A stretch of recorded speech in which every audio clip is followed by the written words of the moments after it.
Hey! Is this not why you were here? I was gonna rip his heart out. I'm the best ever. Cool. All right, guys, welcome back to the most underrated, underprivileged, and undocumented podcast, the Hood Rats Podcast. Next to me, my boy Louie, and in front of me, one of my how do I say it? One of my old bosses, and one of the guys that really showed me some of the ropes, bro, with amateur boxing, El Compa Oscar. What's up, Oscar? Yeah. Hey guys, how are you? Hi Alex. Hey Luis. What's up, brother? Thank you for having me here. You were his boss before? No, boss is not a word. More like a partner. You know, Partner? yeah, I really admire his work. What I seen, the talent that he had in boxing as well, and he came out to help me out when I was running my whole club thing. Oh, you were owner of the club. Yeah, I had I started my Balboa Boxing Club. Yeah, shout out to Balboa Boxing Club. Yeah. Where at? It's I'm in Southgate in the Southgate area. Yeah, On Atlantic? No, right? I was on Atlantic. You were Yeah, on Atlantic. yeah, I was on Atlantic, but right now I'm at another gym right now. I'm helping out Casillas boxing gym. He pretty much opened the door for me to continue on with my career. That's Cudahy, right? That's actually Linwood. Linwood. Yeah. That's in Linwood? Casillas boxing's in Linwood. Oh, shit, really? Yes. Where at? What streets? Right on Atlantic, just passing Imperial. Yeah. Oh, okay. Yeah, like, okay. yeah. I see. Yeah, that general area. Right. So let's start from the beginning, bro. Like, what got you invested into boxing? Because, I mean, right now they're hearing that you into a little bit of the coaching, but you actually ref, right? So Yes, I'm actually. what actually got you started in all of that? I'm actually. Well, as a little kid, to be honest with you, as a little kid, I lived in East LA. So I did a little bit of boxing out of the City of Commerce, out of Commerce Boxing Club. Uh-huh. That's what pretty much started it all. As a kid, we moved back and forth throughout my life to Whittier, City of Whittier and back. Mm-hmm. And in Whittier, there was not really boxing gyms. There was not that many boxing gyms. And it wasn't the origin of my story as far as the boxing. In high school, I actually, a friend of mine introduced me to my coach, Ray Espinosa. Shout out to him. Pretty much whatever talent I know, whatnot, what my passion for the sport, I owe it all, really to him. Coach Ray. I'm sorry? Coach Ray? No, yeah, Ray. Coach Ray Espinosa, out of Whittier. And then pretty much, I pretty much went off and on, with my boxing career, and kind of took it strong, between the family and, responsibilities, I walked away from the sports a couple of times, whatnot. So that was pretty much my high school years. I had a small little stint, of a professional career, nothing big, no Canelo status or no Mayweather status, but, enough, for me to, get my feet wet in the industry, have some fun with it, whatnot. So because of my boxing career, again, I was always off and on, with the sport. So after I left boxing, I kind of pretty much retired from boxing. And in 2007, I entered this contest. I got a little bit of MMA under my belt as well, too. Oh, yeah? Yes. Because of my boxing background, I entered this contest that we heard on the radio, and to my friends and family, they were like, yeah, do it. Come on, you do it, So I showed up to this tournament, to this contest, there in Costa Mesa. This was in 2007. About 300 guys showed up to this event, to this tournament. Paired all of us up, and it was my first time in my fighting career that I actually I fought a kickboxer. It was like a prelim type of evaluation type of fight. It was hosted by Chemo. Chemo, I don't know if you guys remember Chemo from UFC 1 and 2. Oh, the big dude. Yeah, with the hair. With the point, yeah. So he, long story short, we had to do an evaluation type of fight. They had cameras, they had a director there every time, and everybody who fought, right away they went over to this, this director guy asking questions, interviewing both, all the fighters pretty much. Long story short, out of that contest that I entered, it broke me into the MMA. I didn't really have much of a hard, core MMA career. I did it for about a good 2-3 years. But boxing, so because of my boxing background, it earned it. Out of the 300 guys that showed up to this tournament, 15 of us got signed to a contract. So I guess they liked what they seen in me. And yeah, so I had personal training with the company was called New Era Fighting at the time. They was trying to blow up. whatnot, through politics and, tough times, it didn't really, Flourish. yeah, it didn't really flourish and whatnot. But it was fun. So, again, so I did that, the whole MMA thing. And then again, I'd retire from the sport, like, again, the off and on thing. And it wasn't until, I don't know, a couple of years before COVID that my family members had asked me to get back. A family member actually of mine, shout out to Los Gallos, a boxing gym in Rialto. When my cousin got, the gym, my nephews and, my nieces were quick to tell their dad, like, hey, go after Oscar and whatnot. So, as far as, to help him coach and help, so I try to do that, the best I can. But, me being from LA and Rialto, it just, it didn't work out too much. But ever since then, that spark hit me, as far as, pursuing my boxing career because of the talent that I've been told I've had, I know I got and whatnot. And now, as an older, older gentleman, I'm in it really, to kind of, spread my talent, to help the boxing, community. It's a rising sport. Boxing, was kind of, dead for so long. Yeah, it was. Yeah, so I kind of feel like it's a rising sport. The female, the female in fighting, not just boxing, but female fighters in general. It's giving it's giving the fighting industry a really big boost and stuff. So, did you see the fight last a couple weeks ago with what's your name, Taylor versus Taylor and Serrano? Serrano too. and Serrano, right, So right. That's one of the fights that was a co-main event on a pretty big card. Which Jake Paul was like still like the Jake Paul fight was kind of like so-so, but the Right. The sparring match. I think all the glorified undercards, sparring all match. the undercards of that Tyson Jake Paul card? fight was great. I mean, Yeah. every single undercard battle about Serrano and them, wow, like they all banged it out. And The Barrios fight was pretty good too. Huh? Barrios, I can't wait to see the third one. There's going to be a trilogy on that one because I believe, if I'm not mistaken, that was a rematch. Oh, yeah? Yeah. The winner won? They're actually There was a draw. there was a draw on this one. Oh, So the okay. third one's going to be out of control, and I can't wait to see that one. I think they're going to put that undercard on a Canelo fight or something like Something on a big, big, something big. They should put a lot of hype on that fight because that fight was really, really great. Yeah. Before I basically ask you more about your career, I just kind of want to ask you something. Especially you and I that have actually seen like kids compete and try to make weight and whatnot. What are your like thoughts on like somebody like Jake Paul entering the sport? Considering the fact that, as I mentioned, like we watch kids like train, bro, and like we watch kids like whether people like it or not, bro. Kids bleed during sparring. Kids also make weight. Sometimes there's tournaments where they have to make weight almost every single day. Right. So what are your thoughts on like not going through like a hard process like that and just simply? I mean, I know that a lot of it has to do with monetary value and the fact that people are paying to see Jake Paul, but like, what are your thoughts, bro? Like, as a coach and somebody that's actually been in boxing, like somebody just like that, like getting an opportunity like that, bro. To be honest with you, I can't be mad at him. I can't be mad at him. I think he's a lot of people are not fond because he's a YouTuber. He's taking shortcuts and this and that. But I gotta give it to the man. He's smart. He was able to pull these fights, especially the Tyson fight. I don't hate on anybody like that. Like if I had the opportunity to do something like that, I would do it.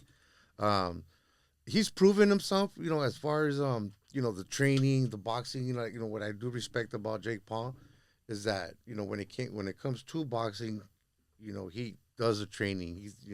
I've seen him spar and whatnot. But it's true. I mean, a lot of these other people, fighters, ex-fighters, are not really fond because of the shortcuts that he takes, whatnot. And everybody's got their opinion. Everybody's entitled to their opinion. Again, like I respect it. I respect it. He not only is this kid about his money, but when it comes to boxing, he's proven himself. As far as conditioning and I'm not mad at him for making the moves that he's making, and look where he's at now. But like we mentioned earlier, he's bringing a lot of attention to like these other guys, like you said, like the Serrano fight. I think he paid Serrano for the first Taylor fight. I think he paid her like $1 million, right? Which was like breaking like for women's boxing. Oh, really? I think It was, I think Jake Paul did? Jake Paul paid Oh, really? Serrano because they do have like some sort of like Yeah, they have They work like together. some partnership. Oh, really? Yeah, and he paid her $1 million for one of, I think the first Taylor fight, which I think was like broke history in women's boxing because I don't think any women's never made that much. I'm sure the Clarissa Shields probably made that much, right? Probably all together, maybe, but not in like. Yeah, exactly. Oh, so maybe Right. so, but he's investing a lot in the in the undercards. Like he's building them with star power, not just like Right. originally it was YouTubers versus YouTubers. Now he's actually putting money into like real Right, up-and-coming right, boxers, like yeah. like we mentioned earlier. Exactly. Yeah, so like Yeah. even though his career is like you can question or whatever, but what he's doing for boxing, I think it's been a It's lot big, of eyes. yeah. And, He's definitely like especially like Tyson getting in there at his age. You know, whether it's exhibition or not, or whatever it is. Like, I think to me that's groundbreaking because it's kind of opening up the doors. You know, for boxing's always been a sport where you hit a certain age and you're old, Yeah. tired. But you know, they're young. Everybody's still young. You know, and everybody's still young AF. I'm not sure if I can cuss on here or not. Oh, really? You're free to do it. All right. Bro. Okay. Cool. Yeah. So for Mike Tyson to get in there at his age, you know, it spreads, it blossoms boxing even more. You know, it gives, you know, anybody at any age to get in there and compete at any level. With in amateurs and USA boxing, we have what's called the Masters, where, you know, pretty much, folks, right? yeah, you know, anybody could get in there, and I think that's big. It's positive. It kind of opens up the doors, you know, for more people to For get more in there, people, compete, and get in there. You get into signing up at a local gym and, you know, getting the exercise. And I think it's great. You know, keeps everybody healthy, keeps everybody in shape. Exercise, whatnot, is really Yeah, important. well, I think like the positive thing, like as you guys mentioned, is the fact that like Jake Paul. Well, I mean, you know, regardless of what you think of his process, I mean, the dude, like you mentioned, bro, like he's giving people like a platform to like actually get paid, and he's actually been a big advocate and like even trying to pursue Dana White. Like he tells Dana White, like, hey, bro, like pay your fighters and whatnot. And then Yeah. not only like as you mentioned, like the dying sport of boxing, right? Like now you're having like a younger generation which maybe wasn't so in tune with boxing now watch boxing or want to do boxing because they see their favorite influencer. Exactly. Influencers, Right. Yeah. Also, like when you look at like any pro fighter, the top level, their first like 15 fights are like the records are questionable. You saw with Progress and Haney how they were bringing up like their first like 10 fights, Right. and like the first Jake Paul's first 10 fights. I mean, it's not different than any of these other professionals, right? Like at the beginning, you fight like journeyman or whatever they're called. So Exactly. Jake Paul's technically doing exactly what everybody else is done, just more spot on him. Right? I think he did it more at a smarter level, you know, because even, you know, his beginning fights, you know, yeah, there were exhibitions and whatnot, but he was smart, you know, to take on names, you know, the big names. Yeah. I believe, you know, one of his earlier fights was an NBA player, which we saw the results of that. You know what I mean? So, yeah, they're definitely shortcuts, you know, compared to the traditional boxer. But this kid's not a traditional man. You know, he's not. You know, he's a YouTuber. He's smart. He's ambitious. You know, he knows how to make the right moves. And you know, again, and I respect the fact. I appreciate the fact how he's investing and helping the boxing community grow even stronger. It's like a lot more attentions, you know, a lot more eyes are being focused in boxing, you know, because of stuff like that. Yeah, but just to kind of like shy away from all that, bro, like you know, just to kind of like keep talking about your journey. How do you go from like competing, bro, into like being a boxing USA ref, bro? Like what was that transition like, and what was that process like, bro? Because you ref, right? Right. Yeah. I'm an official. I'm a referee / official for USA Boxing. That pretty much, you know, the whole refereeing thing came at me. It sparked it during COVID, actually. I was coaching, you know, right before COVID. You know, trying to keep my feet wet in the industry as a coach now. Yeah. But now when COVID shut us down, it's when it really hit me. Like, okay, you know, I had the drive, I had the passion, the love for the sport of boxing, and I still wanted to continue, you know, pursuing it. So it hit me. I spent my whole quarantine time. I printed out the ref manual, the US the rules and stuff, you know, for that, and I studied it. I just read through it during the quarantine time. So when COVID got uplifted, I was pretty much ready to take the exams and whatnot. And it's been a fun journey ever since. You know, uh, ever since then, being involved as a ref, I've seen a lot of, met a lot of amazing people, celebrities here and there. I've taken, it's a. I didn't realize the tremendous respect, I would get, out of it, But yeah, it's actually pretty cool. I would definitely, recommend anybody, that wants is curious about it, anybody that loves the sport, and what I'm trying to do here now as an official, pretty much show, I'm here to pretty much show any fighter, that pretty much doesn't, make it, whatnot. That is, any fighter that's had a career, and then all of a sudden it's over. It's not over. Like, boxing, there's so much to get into it. An official, a timekeeper, a judge, whatnot.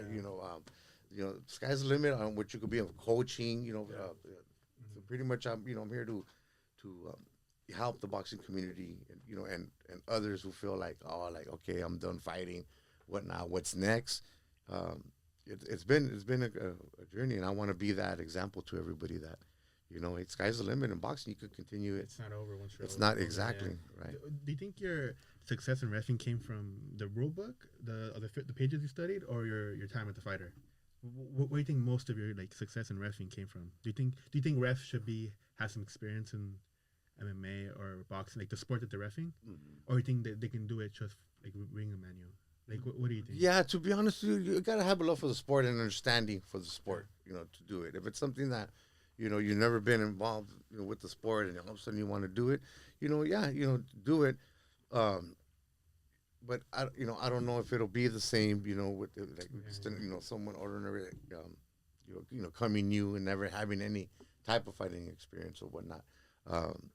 But if they have some type of love for the sport, it's definitely a fun career to follow, to explore. pursue, right? Yeah, because now even in the UFC, there's some retired fighters that are now getting into reffing. Right. Not judging yet, but I think for sure there's a couple refs that were like Herb Dean, who's the most famous. Herb Dean, right. He was a fighter in the past, but there's one that had a pretty good UFC career. I forget his name, but now he's reffing fights and people love it because he was in there, so he knows the nuances and of certain movements or jiu-jitsu movements. Right. So I think, and also Joe Rogan always says that you know how Adelaide Bird couple years back he gave Canelo the questionable right. you remember, bullshit card. Let's be honest. Questionable. He said that fighters should also be judges should also have some training experience, something like that. Do you agree with having the judges also be trained or take some sort of more advancement to education and fighting? As far as experience, if someone's had fighting, no, it's not really. No, it's what you put in to it, to your career, to your sport, and whatnot. Again, having the experience, being, having that fighting experience, it makes you really kind of comprehend, what you got to do within your career. Yeah, okay. Do you know the old prison gym in Lincoln Heights? That was a youth center. It's not nice LA. It's northeast LA, but it's in Lincoln Heights. Lincoln Heights. It's an old prison. I think it was a female prison, in the 50s, and then it was falling apart. And then in the 90s, fucking put a gym here. And they had a youth center. You ever heard of it? It's in Lincoln Heights. Lincoln Heights. Northeast. It's on. I don't know what street it's on, but it's a big ass building, and it's run down. And for a decade, they ran. I think that's the one where Flacco's at. Oh yeah. Lincoln Heights. But the building's close. It's really? It's okay, no, because Flacco's out of the Lincoln Heights Youth Center. I don't know the streets. I've been there a handful of times, but I think I know what. It vaguely sounds familiar. Yeah, it's it hasn't been in operation in 10 years. Oh, really? But in the 90s and early 2000s, it was a gym. Huh?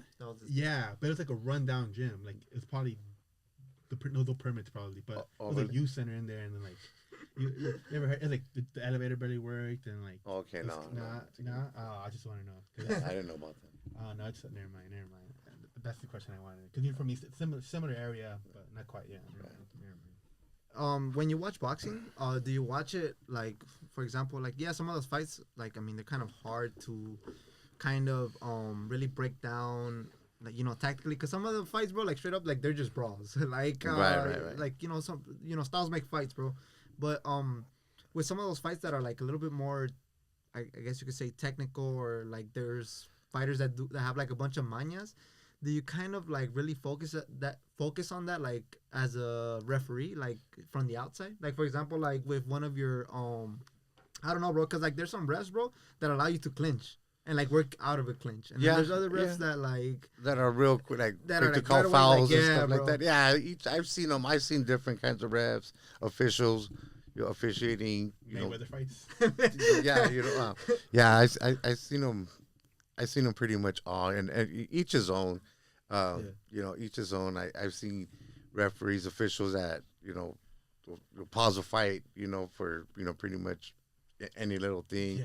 Then you got the other referees that'll sit back and just let them go at it until you know until an infraction is a serious infraction is made, and then you know they'll step in and whatnot. But I have a spicy question for you though. yes, sir. Would you have stopped the Medrick Taylor fight versus Julio Cesar Chavez? No, of course not. You would have not stopped No, it? no, of course not. Do you think it was like some politics? 'Cause No. it was the last second, right? it was the last It 10 was seconds. It was no. You would've stopped it, or- Maldrick. No, I wouldn't have stopped Stopped it. it? No, of course not. And I respect Maldrick Taylor a lot. Maldrick Taylor was winning that fight, and was. he could have easily ran and act Yeah, dumb it the was last the time. last 10 seconds, And he went out like a warrior. You know, it was a fight that everybody wants to see, and of course, you know. Chavez coming out on top, you know, after knowing that he was going to lose the fight, you know, it was just something unforgettable. Yeah, And stuff. he was never the same. I after give that. credit to Maldrick Taylor a lot because he did not run. You know, like He stood there. He stood there and punched it out to the end. And yeah, Chavez got that punch that he needed, and history was made ever since. Cause we're still talking about that after many years. Yeah, like they interviewed. Who was the ref for that fight? It was a famous ref. Was it Richard Steele? I don't know. I can't remember. It was one. It was one of them. I don't know if it was Mills Lane, Richard Steele, or Gannon. I have to go back and. People still argue, bro. Like every time they have on, like that's one of the questions they always ask. Nah, they should. As far as like if the referee should have like stopped it. Yeah, because once the fight was over, Taylor's coach goes in and he's like telling like the ref like, hey, like. Really? Yeah, you haven't seen it? I gotta go back. You gotta watch it? Yeah, I Yeah, gotta go 1 back and minute watch it fight, again and yeah. whatnot. But no, I think that was a good clean fight all the way through, and and Chavez. Last 10 seconds. I'm not gonna lie, Chavez got lucky. You know, with that punch. He we were both swinging away. Maldrick Taylor again. I'll give him credit. I give him a lot of respect because even though he was still winning, he was out to knock out Chavez. And stuff and A smart plan would have been just to run the last, but that's not his style. Right. Yeah. Exactly. What about not so clean fight with Pritchard Colon a couple years back? You remember his case, like in 2015? He got hit in the back of the head, and then Over and over again. he's paralyzed. Oh, I heard about that. Yeah. I vaguely remember. Yeah, but is Something. it like do you have is like as a ref like you see that going on because it's obvious that he's getting hit in the back of the head. It's obvious, right? Yeah, that's definitely something that all refs, all officials, me as a ref, we gotta look after and call it out right away. Right. The first one, right? Right. So after the first one, you say you stop it, or you wait for him to like after the first back of the head punch, do you stop the fight? I pause it. Yeah, Pause it, right? I pause it real quick, and I'll give the infraction warning to either the red or blue and whatnot. Okay, yeah. But who do you give the warning to? Because there's sometimes of certain fighters that like they roll like really like with their hips like going forward, bro. Right. That's a good question. In USA boxing, hopefully I'll be in the pros, real soon. Yeah. You will, bro. Thank you. I appreciate that. And that's a very good question because in USA boxing, and in the amateurs and USA boxing, when, believe it or not, when, say you got red and blue, right? You got the red corner, blue corner. Say if the red corner hits the blue guy in the back of the head, 90% of the time, it's because the blue corner had his head down. Went under or whatnot. When I've seen it too, and it is very true. So the foul right away, we're gonna let the boxer who put his head down, because when you come in charging with your head in, you put it down, you're gonna get hit. it's in exchange. So a lot of the times we don't really, unless it's an obvious infraction, if it's obvious foul, fitting as something intentional, then then we'll correct it. We'll address it to the boxer who threw that. Yeah. But other than that, 80-90% of the time, it's always if they get hit in the back of the head, we're actually warning that fighter, hey, keep your head up. Oh, yeah. the guy receiving the guy who received the yeah, because he's slipping the wrong. Right. Okay. I'm pretty sure rules are different in the pros. Yeah. Because in this case, he got hit more than once. It was several times, enough for him to that ended his career. I gotta go back and check that fight out. Now this was 2015, where around the time of 2015. Yeah. Now in 2024, he's barely starting to be able to walk on his own, and he can't talk. I remember a case like that. Yeah, it's sad, and I'm sure as a ref, you feel like in his, I'm sure the ref that ref that, I don't know his name, but I'm sure he feels some guilt towards it. Do you ever feel guilt, I stopped this fight too early or not early enough? Is there any of that when you're reffing, specifically to you? No. I'm always alert, trying to bottom line for me is Protect the fighters. To protect the fighters and make sure that they're both safe at all times. That's the key thing as an official, to keep them both safe. I know it's ironic to say because of the industry that we're in, but there's a reason why there's a third man in the ring, and I feel it's an important key to.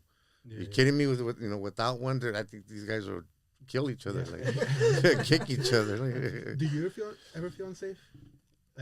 A ref, not a ref, a coach, why you stop the fight? Yeah, or with parents, since you do heat. I get a lot of heat. We'll get a lot. Why'd you give him an 8 count? And it's not. And he was doing fine. And you hear the boos, you hear the rev. You just gotta be thick-skinned to all that. You gotta keep your professionalism and do your job. Yeah, because you're the third performer, bro. You're the third man in the ring, like you said. Right. You also are giving out a performer because sometimes the refs get too involved, where they're more of the show than the actual fighters, bro. Right.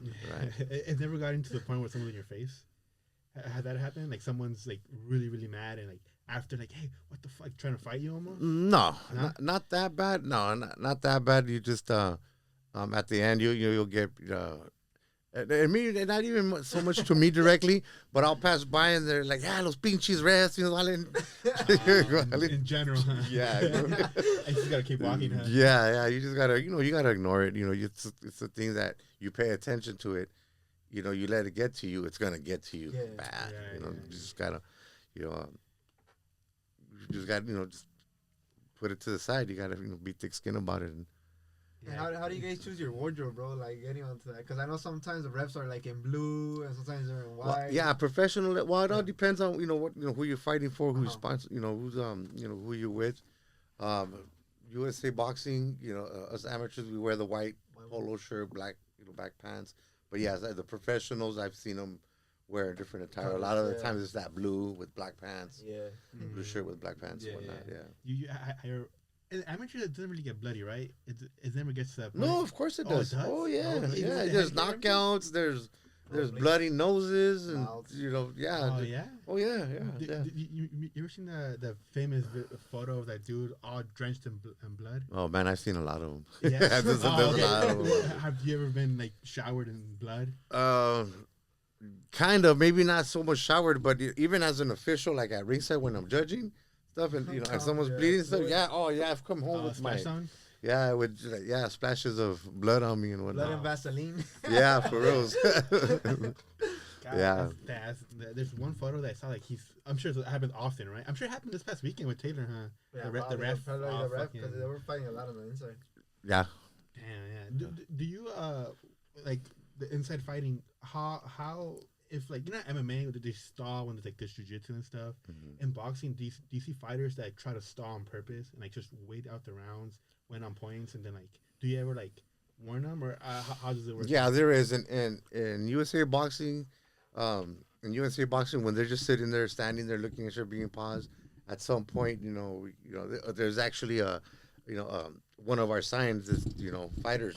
And that means box. Yeah, they stall. So there's a sign. There's an actual one of our signals, that we gotta let them know, guys. Show me something. Yeah. Come on, box. Or else, yeah. As a coach, do you ever like fuck like do that? Like, do they ever like when you're wrestling, like fuck, try to like in your mind, you're coaching one of these guys, like why'd you do that? You should have slipped when you should have whatever. Like in your mind, do you ever is it hard to like separate coaching and reffing? Like obviously you can't coach them in person. Yeah. Right. But like in your mind, you're like No. To me, I think coaching now is a 24/7 thing. From what I love about my position as a ref and stuff. And being a coach. I'm taking notes. I'm taking notes. I'm I'm learning. A whole. I feel like I get double the learning. The learning thing off. Of what I do. mm-hmm. And whatnot. And the coach, what's like the worst boxing trend you've seen like over the years? Because you've been around for a long time, right? Mm-hmm. What's the worst like trend or like advice you've seen like coaching? Like I'm sure the whole Mayweather mitts where like the coach is doing most of the work. I'm sure that's one thing that bothers you, right? Right. Well, at an amateur level, what I've as far as coaching,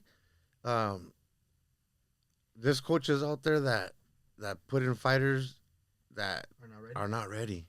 It makes me think, you're a coach. Like, what were you thinking putting this person in there? Yeah. You experience this with a fighter like getting. Oh, I see that all the time. I see that. I see that like all the time. sparring or in fights, like actual. No, I'm talking about shows. I'm talking about amateur actual fights. I'll sit there and be like, wow, this kid, after getting rocked, getting stopped in the first round, off the bat, you'll see someone that's not ready. They'll within the first couple of seconds, the way they move, the way they punch, the way they don't punch, the way they don't protect themselves. You can tell, right? You can tell, and then of course, it's not their fault. Right away, I'd be like, man, that's bad coaching. Like, you should. And the thing with sorry to cut you off. No worries. worries. With USA Boxing too, it's not that difficult to get your coach card, right? No, anybody can get it. Yeah, Well, you that's just kinda sign sick, up, too. pay your fee, pay your thing. You get registered. So no experience, no background check, nothing. Just pay and that's it. And Yeah, pretty much. Yeah. so You got to take these like pathway courses and these like safety videos that they show and stuff like that. But it's not as hard as like the pros where you got to go through your through all these medicals and stuff. Even though you do got to get physicals from your doctor, your P-bouts, and your physical form and whatnot. But, so angle career wise, what is it, to make it as a pro ref or to send one of your fighters to the pros? both. Both. You want to do both? I would like to do both. I'm kind of I juggle both. Yeah. So I feel like if I see that I don't turn out to be a good coach, I want to be a good ref. If I can't be a good ref, I want to be a good coach. Okay. So there's not one that weighs more in your heart. You want ideally both. Would be pretty much. And you have your own gym. Do you have anybody right now in mind that like you have set for like prospect of sorts? For the pros? Oh no, for amateur. For amateur. Oh yeah, I do. As a matter of fact, I got about a good like 4 or 5 students. Oh, yeah? That I'm hopefully next year coming up we can start competing and whatnot. And I got one prospect who I'm gonna give him a handful of fights once he's ready.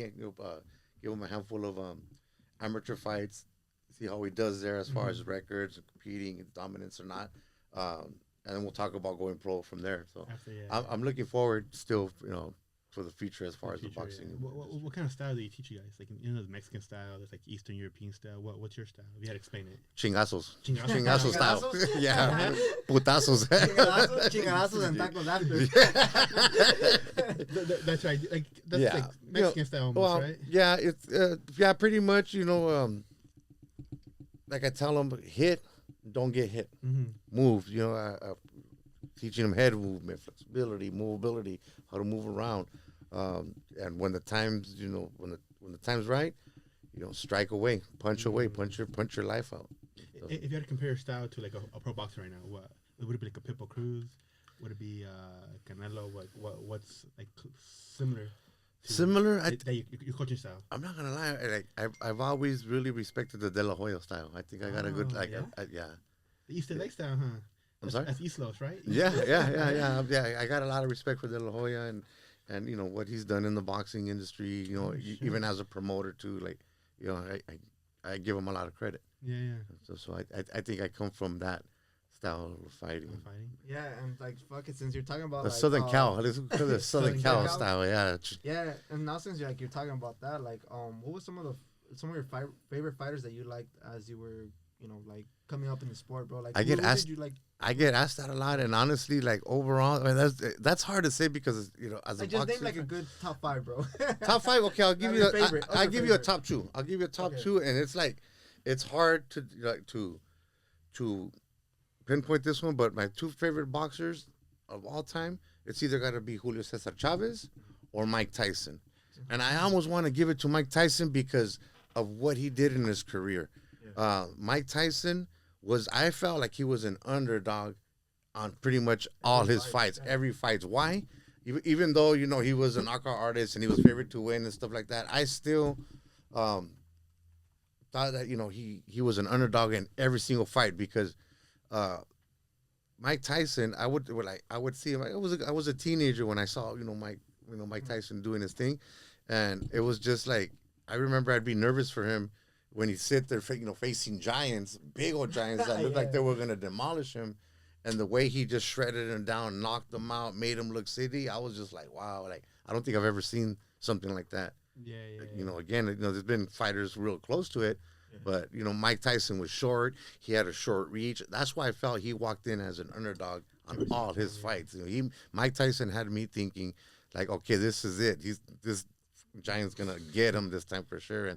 And seeing that he knocked him out in a couple seconds, first round, second round, was just like amazing to me. It's crazy, huh? Right. Also, especially if you know like his story, like all the mental hurdles he had to overcome. Like he had to fight himself first, which I think many people come like it's privileged like mentally, and he obviously had a messed up upbringing. So like that's another hurdle that like makes him the underdog size and was gonna because he had demons in there and so like he had to overcome all that and then fight these fucking giants. So like it's an upward battle just to get to the fight, and then even then he still fucking have to fight the actual giant, the actual fucking giant, exactly. the metaphorical and the physical giant in there. So I understand. Yeah. Right. And Chavez, Julio Cesar Chavez. I mean, like Junior?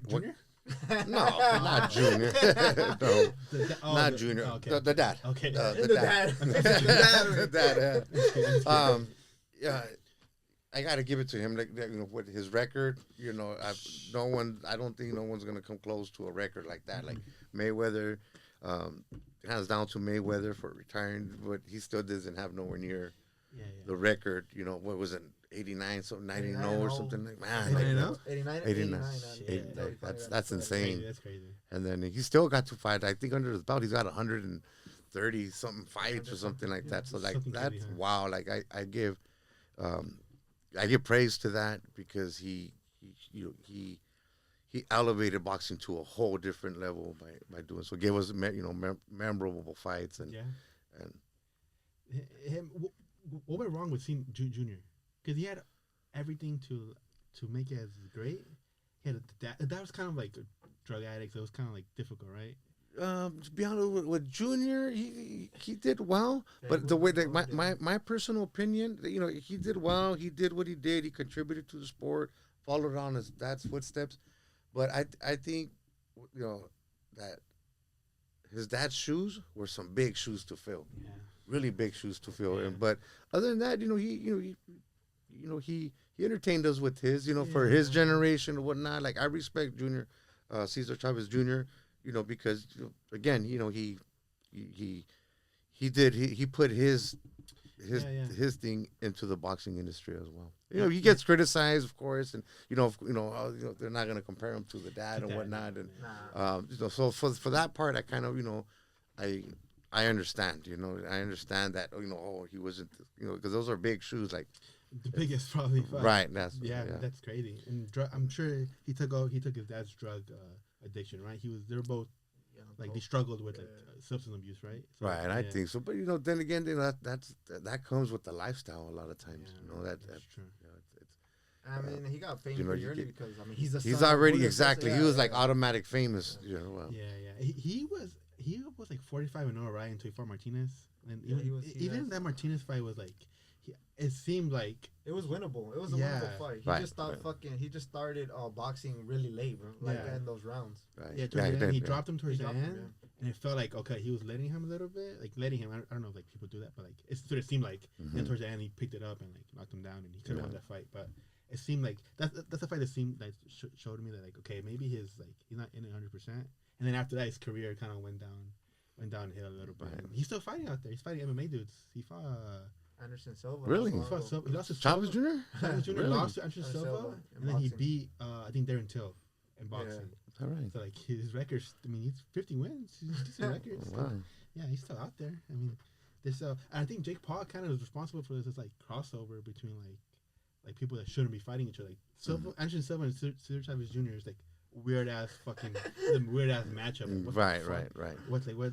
I think that's new. I think that's gonna be a new wave. Just to keep, the fans entertained, give them something Yeah. new, interesting to watch. Why not? Give them something to talk about. It's fun. I think so. Yeah. Like Tommy Fury, Tyson's son, his little brother. Uh-huh. He's fighting Darren Till, another MMA guy, and like Okay. they're both British. So the press conference is like it's funny because they're British and they're talking shit to each other, Right. and it's like Tommy Fury is like a 11-0 boxer, and Darren Till is like an MMA guy. He's like 1-1 or something. Right. Something like it doesn't make sense for them to fight, but it's entertaining. I want to see Tommy Fury beat the shit out of Darren Till because I don't know. Oh, that's funny. It's funny because yeah. And what are some of the most entertaining or memorable fights that you've seen as a fan, bro? Because like growing up, bro, like a lot of people always talk about like Morales Barrera trilogy. They talk about rest in peace Diego Corrales versus Jose Luis Castillo. Like what are those some are of your all- favorite fights, bro? Man, okay. Well, I have to give it to like pretty much like different generations. I grew up in the generation of the Roberto Duran, Sugar Ray Leonard. The and- Four Kings of Boxing. Oh man, yeah, and that one boxing was good because there was a lot of them. There was Duran, there was Sugar Ray Leonard, there was Hagler, Hitman, Tommy Hearns, Alexis Arguello. There was Rest in peace. yeah, there was a. So I grew up that time. That's when boxing got me going with that. I can't forget about the Madomero Paez era. Oh, yeah. Madomero Paez brought entertainment Circus. to Yeah, circus. he was just a funny guy to watch, and I used to love watching him. Was he good? He was real good. Yeah. Madomero Paez was good. He backed up his showboating. He Yeah, backed yeah. up his He's clown. And, flamboyant a little bit, no? yeah, he was. Yeah, He was. He was. It was like Prince Nassim before Prince Nassim. Yeah. Prince Nassim was another That's- one that was that. that's- Yeah. yeah. That His was sons pretty- are fighting now. Yeah, His yeah, sons are Prince pro, Nassim's sons. Oh, Yeah. yeah? Yeah, Yeah. they're As a matter of fact, talking about sons, Pacquiao's got us. I actually got to officiate. I didn't get to ref. I wasn't refing at that time, but I got to see Pacquiao's son. That's on the rise. Is that the guy that was training with Canelo?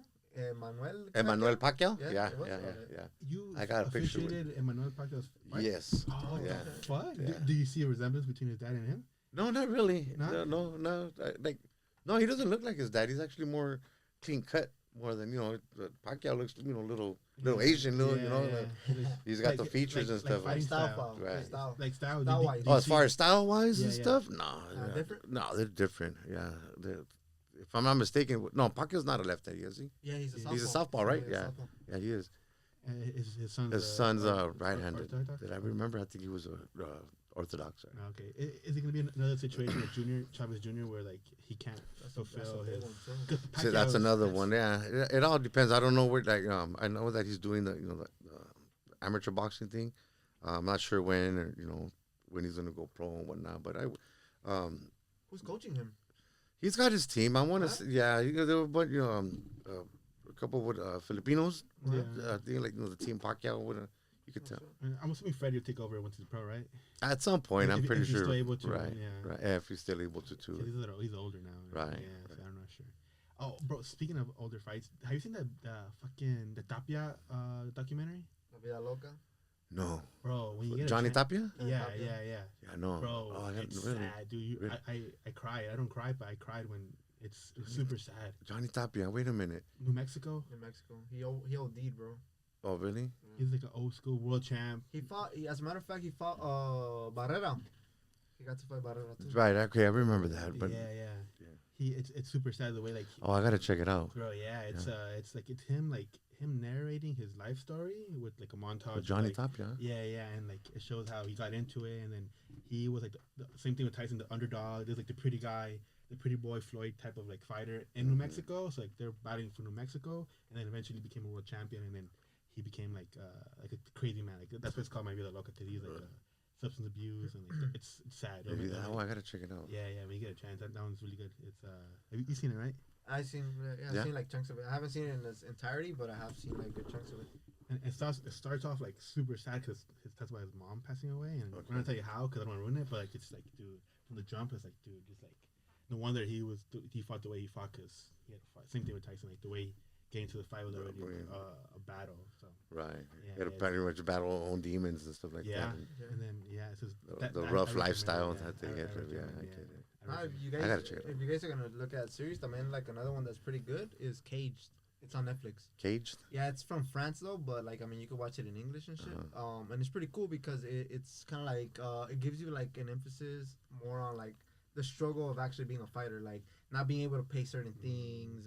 You know, trying to like get the coach's attention, trying to train with the pros. Like it actually gives you like a little bit of a journey from like the actual bottom, like trying to make it to the top and stuff. And like it talks about like it goes into like concussions, post-traumatic stress disorders and stuff like that, bro. Like getting knocked out and all that. It's pretty cool. Is that right? Yeah. Nice. Damn, have you been knocked out before? In sparring. Sparring as a kid, that's about it. But never in a fight. Never in a fight. How is it? I've never been knocked out. But I don't want to. Pretty. It's a funny feeling. It's like I remember just feeling tingly, like sand all over you, and then I remember just getting up from the canvas. Like, what happened? Damn. What about a body shot? It was just once. And the body shots? No. Never been dropped? Not from a body shot, no. Nah, your body's never gone into like shock. And like, you know what? No, you know what? I take that back. You know what? During MMA practice once, I'll never forget this big guy. He it wasn't a body shot, but I remember I'm throwing a punch, and he caught me like right like by the side of the heart, you could say. Yeah. And it's funny because I had video of it. I think I have the video in there somewhere. And it looked like he just barely like tapped me, but oh boy, it was almost got off his pain that I remember dropping to the floor. And I was like, oh, and it wasn't a fight though. It was like. And it was right away, or it took like a few seconds. Oh no, right away. Right away? He like, and then the video like shows like he just kind of like tapped me, like trying to get all the way, and he tapped me, but he hit me like right in like in the, like he caught me like flexing, you could say, you know, throwing the punch, and he caught me right there, and wow, I felt instantly. With the MMA gloves? No, they were boxing gloves. Yeah, they were boxing gloves. Yeah, but you know, like I said, it wasn't sparring or anything. It was kind of we were just messing around with each other. Light sparring, you could say. Yeah. But man, he caught me, and I was just like, wow, that was the closest to a body shot. Oh yeah. I think, I felt. What kind is it? Like when you get in the solar plex, you lose your air. What kind of pain was it? Same. Oh yeah. Yeah, kind of. Lose your breath. You're trying to trying to gasp for air. Fight it. Yeah. Damn, that's crazy. And that MMA, what gym were you training at? You were training in Costa Mesa? Yeah, I was some gym in Costa Mesa. I don't even remember the name of it anymore because I only did that for like 2 years, whatnot, and and for the most part, I just kind of like personal train with trainers out here on this side and stuff. They would call us to Costa Mesa once in a while, like to go train. A lot of stuff I joined the local gyms to stay conditioned on my own and whatnot. And you watch MMA or not, or like you don't follow it? I do. I'm just not like hardcore. I'm not. I don't know the names, and I you know the most recent events. The fairs, current affairs that happening. In MMA, I'm still a huge fan. It's funny, like now that I'm a ref and whatnot, I used to watch boxing. I love watching. I see a boxing fight, and I'll go through the channels. I'll see a boxing fight, and I'll leave it there. And for many years, it was all about I'm taking notes. Oh look at I like this fighter style. It was all about the fighters. Now as a ref, it's insane because now I don't even watch the fighters no more. I just watch what the refs doing, and I'm taking notes on what and that's helped me out a lot. So it's funny though because so now boxing to me is like as far as when I'm viewing it, even when I go to live fights, if I think the fight's like whatever, it's dragging, these guys are moving around, I'll sit there and I'll pay attention to the referee. So I can take notes on what to do on certain situations like that. But if And the fight's fucking brawl, you're like, fuck. Oh yeah, fuck the exactly. ref. The fight, if they're going at it, I'm just like, hold him. Quítate, pinche ref. You're gonna be Get like out the of the fat way. pinche ref, vale verga. It's gonna be you fucking friendly fire. That's too funny. We have a couple minutes left. I want to give you a scenario because that's kind of what we talked. I brought up earlier about the Darren Till, the MMA guy, Okay. Tommy Fury's Tyson's little brother. Darren Till was saying if he's losing the boxing exchanges, he's gonna say fuck it and just head kick him. It's a boxing fight. It's a pro boxing fight, Okay. right? But he said if I'm losing the fight, if I'm losing the fight to you, I'm not gonna box with you anymore. I'm just gonna head kick you. How do you react if, say, you're reffing that fight, one fighter starts kicking, doing MMA in a boxing fight? In a boxing No, that's an automatic disqualification. But how do you react to it? Like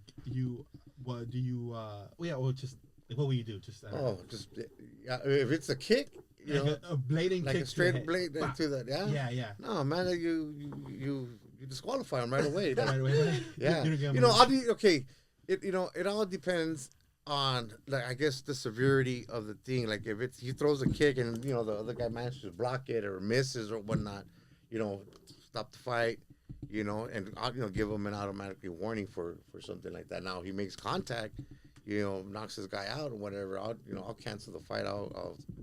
I'll disqualify him immediately for something like that. Well, look what happened to Tyson. Tyson biting another man's ear off and stuff. Like, look how that went.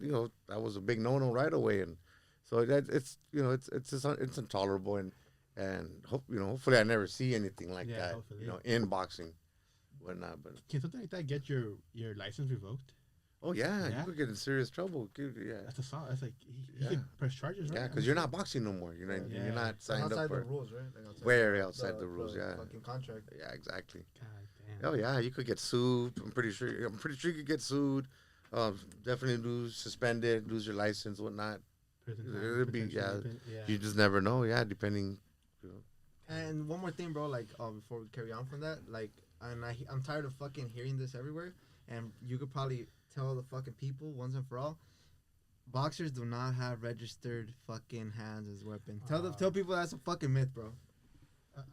Fighters having registered hands, Registered deadly, hand? deadly weapons. It was a myth a couple of years ago, and people remember still how believe everybody used to believe that shit? that their hands are registered. All they have is a license, Well, right? I don't know how it is in the pros. It's just a license, right? Yeah, For sure. it's a license, but I've heard a lot of occasions where like a fighter, gets caught up in a in a brawl fight on the street, whatever, whatnot, and they report him, they report him or her, being known as a fighter. I think you could get some, pay some serious consequences for it. Oh yeah, And stuff. But yeah, that's a good question. I don't know if it's a myth or not. We have to ask like an existing professional boxer right now or whatnot. I think you could. I think how Beyonce has an insurance on her ass. Yeah, you were saying Bolt too on his legs. Yeah, so I think fighters have insurance on their hands. But I don't think it's like a fucking permit, like an open carry permit with your. It's like a rumor that I think people that train wanted to seem tougher, like back in the day, and like, oh yeah, I can't fight you because I'm gonna kill you because I have deadly. Right. I think it's like a more of a peacocking thing than like an actual thing. But No, I think so. I mean, I don't know. Like, I don't know if you could like name it like that. Like, as far as my hands are registered or whatnot. But no, you can get some serious trouble. I agree. Yeah. How do you think it went? Where it's been an hour. It's over? Yeah. I fucking loved it, man. I don't know if at times I think I sounded like a dork, but I I don't give a shit. You guys invited me. People are gonna like it with. Yeah? You think so? Yeah. Yeah, our MMA and our boxing stuff, since like a lot of times we share it to like our other pages, and since that's kind of like our fan base, like people are really gonna enjoy it. Watch. Yeah. That's cool, really. Yeah. I hope it helps you all out because hell yeah, And we'll come back, bro. we got it. Yeah, definitely we'll come back, and then like I said, and what I'll do to help you guys out, I'll bring in like another like a boxing module, like I told Alex, who I thought Flacco was really, even Casillas who helped me out. Casillas wouldn't be a bad idea because he was a professional boxer champion, I believe, and not only that, he produces champions boxer. He's got a female, La Cobra Ruiz. I don't know if you. Yeah. That's he trained her. Yeah, for sure. He's one of the coaches from her and stuff. Yeah, yeah, and also right now with small podcast, but like later on when you have your own fighters and you're going to promote like a fight or a tournament, we can also have like you can bring like you say you have a couple of parties, right? You're working with your nephew soon, so like in the future when like the fights to promote, like right now we can promote it, but like we have like 100 people watching us and stuff, so it's like nothing. I'm not gonna move the tickets, but in the future when we do like eventually get more viewers, we can like have. You and like whatever you're trying to promote, you can have a bro. Sometimes we fill the whole room up, so you can bring your whole camp in here too. So if you want, damn, that's in the cool. future, yeah, all right, for sure. Keep me in mind, man. Really. That's tight, yeah. Yeah. And then this was actually cool, man. This was fun. I was nervous doing it. That's why I sounded all kind of. Yeah. But no, I like the questions you guys asked. It was fun, man. It was fun just talking about boxing and stuff. Yeah, just like everything in your element, bro. Yeah. Thank you. Yeah. Like sometimes we feel more out of the guest element, bro, because sometimes we have to kind of like do our homework a little bit. So like, there's people out there, like for example, we've had a physical therapist. Like we don't know shit about like physical therapy, but it's just like the same way that you study like the boxers. We study a little bit and try to ask like questions that will be somewhat engaging and keep the conversation moving forward. Yeah, and with boxing it's a lot easier because we took it the way we did, and then we relate to it too. You come from that. Yeah. You too. You do the boxing thing? Yeah, you train them? Yeah. But I never fought like amateur or anything. Yeah, yeah, that's cool. Yeah. So, well, you have Instagram, right? Yeah. Yes. Okay, I'll give you my. Right now, well, if I can tag you, we can post it if you want. And definitely. And then in the future, we'll promote whatever, and then we'll be sick, dude. Wonderful. Teamwork. All right. Thank you guys for having me. I appreciate you guys, man. Good luck. Yeah. Podcast. I'll see you guys soon on the next one. Peace out. For ball boxing, everybody. Yeah, for ball boxing. Coming at you, 2025.